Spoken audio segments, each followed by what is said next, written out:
How's it going, folks? This is Clark Farenthold back with VegasOdds.com. Week 3 of the college football slate, looking at it here again. And instead of giving you, money line or spread pick, I'm taking this to a different kind of bet. I'm going to be looking at an over-under total for a matchup between Minnesota and Colorado. Currently, the over-under is set at 47. I love the over in this game. Over 47 is a pick that I will be going with. I'm going to walk you through my thinking, why I think these two teams will combine to go over 47.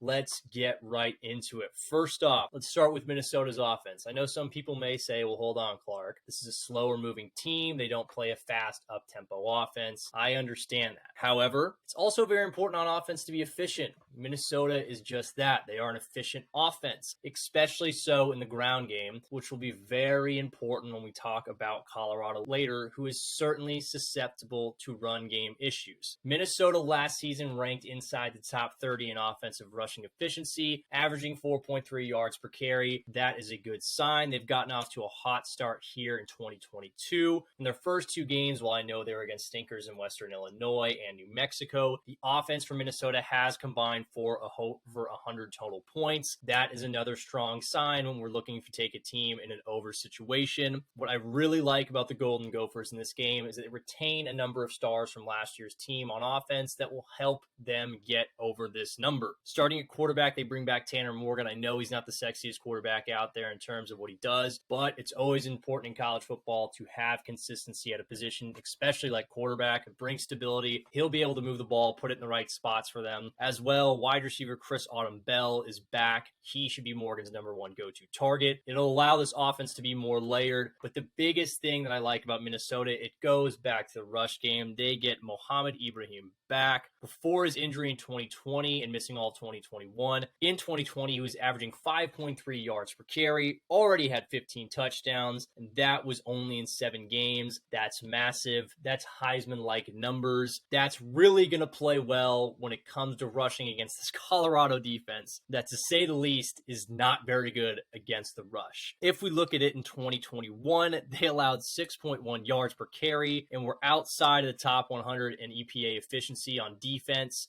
That's not a good recipe in normal sense, but in betting the over, we love that. Colorado looks susceptible to giving up big plays on the ground.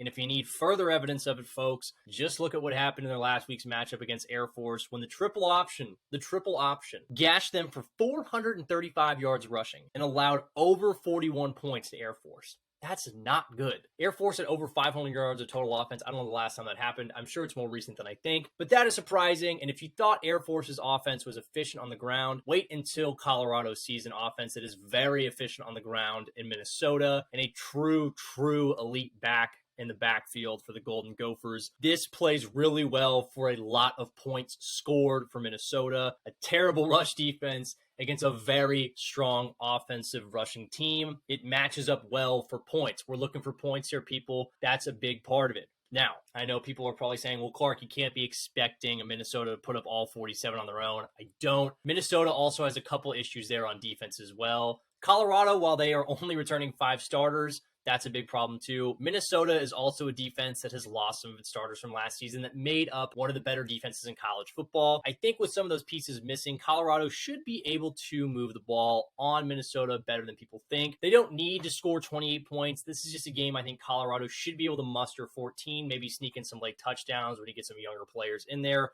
or maybe just sneak 1 or 2 in there early on in the game. I think in this case for Colorado, the offense should be able to do enough to contribute to the over total in this one. My bet is really a lot leaning on how much Minnesota is going to be able to do on the ground, and I think it's going to be a ton. I think they'll put up most of this 47 total over on their own. I think Colorado will chip in more at the end to help the over itself. Minnesota's efficiency on the ground is huge in this game, going against a very susceptible Colorado defense. Colorado should be able to do enough, but overall, this is about the Minnesota ground game that I think is just going to feast. And for that reason, I think 47, the over, it's an easy number to hit. I definitely expect these two teams to combine to go over 47. For VegasOdds.com, I'm Clark Farenthold. Hopefully the next time I'm seeing you guys, we all got a little bit more green in the pockets.